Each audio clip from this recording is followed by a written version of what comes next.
Hey everyone! Today we're taking a trip to Barcelona, not just for the amazing architecture and food, but to see how it's become this incredible, real-world laboratory for urban design. We're going to unpack how they turned their streets from clogged-up traffic routes into spaces for people, creating a playbook that cities all over the world are now starting to copy. I mean, just look at this. This isn't some special park. That's a street.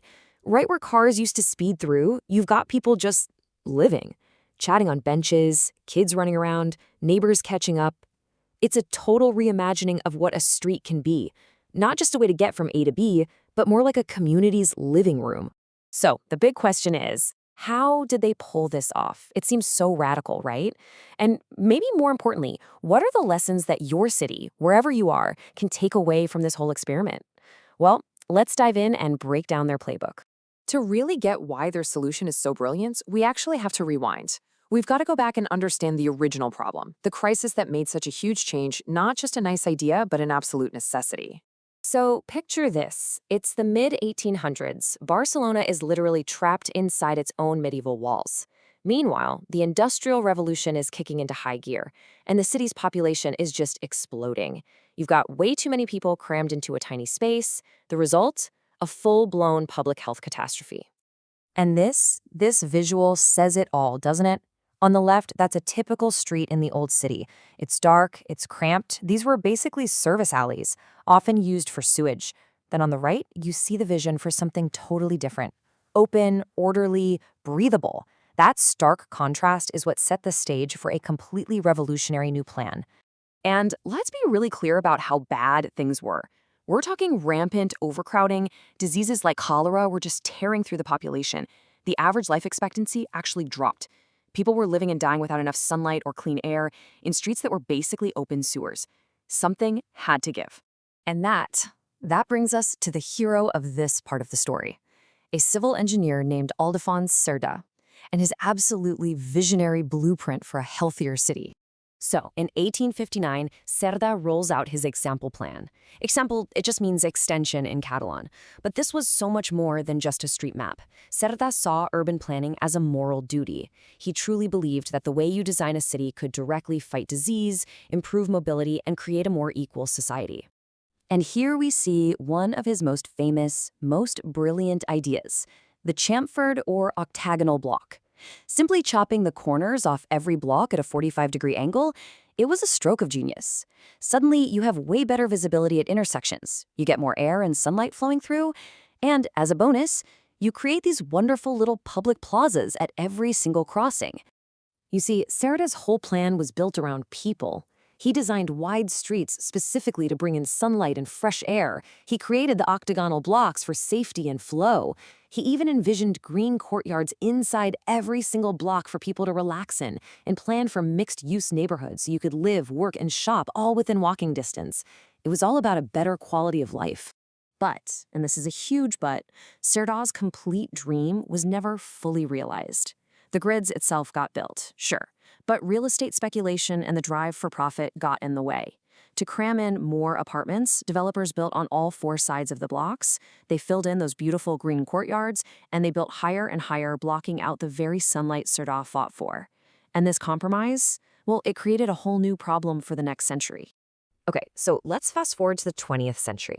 Cerdà's grid is now facing a totally new enemy, a new kind of pollution, as the automobile shows up and basically conquers the city. And the irony here is just incredible. Cerdà actually predicted machines for individual transport. He saw it coming. But what he could never have imagined was that these machines would take over everything. The very grid he designed to solve one public health crisis, a lack of air and light, was now causing another, choked with traffic, noise, and air pollution. And that brings us to the modern era, and to the truly ingenious solution that aims to finally fulfill Cerdà's original promise, the Superblock. So what in the world is a Superblock, or Superrilla as they call it? Well, think of it like this. You take a 3x3 chunk of the city grid. Then you basically tell through traffic it can't cut through the middle anymore. It has to go around the outside. And just like that, all those inner streets are freed up. They're reclaimed for people on foot, for bikes, for playgrounds. They become one giant connected public space. Now, this brilliant idea didn't just appear overnight. As you can see from this timeline, it was a gradual process, an evolution. It started with some small traffic calming experiments back in the 90s. Then came bigger pedestrian-only zones. It wasn't until 2016 that they piloted the first official Superblock. They learned from each step, building on successes, until they were ready for the citywide strategy they have today. And this isn't just about good vibes and pretty streets. It has real, measurable impacts on health. In the San Antonio Superblock, for instance, they saw levels of nitrogen dioxide, that's a really harmful pollutant from traffic, drop by 25%. That is a massive improvement for the air that people are breathing every single day. And this is the result. This is what happens when you give that space back to the community. The streets literally become neighborhood living rooms. You see planters and benches pop up, new bike lanes appear, you see spaces for kids to play, for neighbors to socialize, to just sit and relax. It's like Cerdà's human-centric vision is finally, a century and a half later, being fully realized.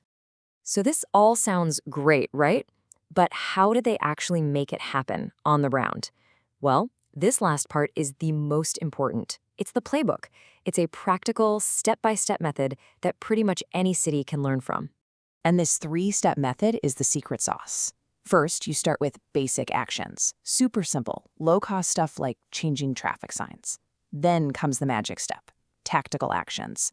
This is where they test ideas on the cheap, using temporary paint, some planters, some movable benches.